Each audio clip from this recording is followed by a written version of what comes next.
এখন আর কারো কথা গায়ে মাখি না।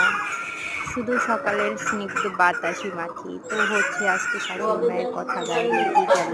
ওয়েলকাম, আসসালামু আলাইকুম। Welcome in my YouTube channel Monsu world. তো হচ্ছে সারা সপ্তাহ ভাত খাই না। তো শুক্রবার শুধু ভাত খাই। তো হচ্ছে আজকে ভাত খাবো। মাকে বলেছিলাম মা একটু পান্তা ভাত রেখে দিয়েন। মা রেখে দিয়েছে ঠিকই। বললাম কি দিয়ে খাবো? সে বলল ডিম ভাজি। তো খুব গায়ে লাগলো।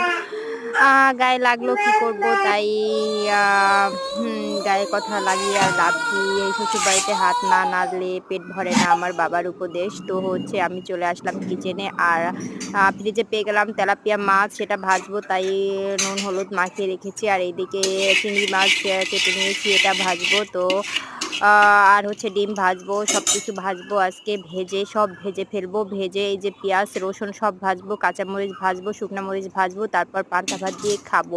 আজকে হ্যাপি ফ্রাইডে পান্তা ভাত ডে।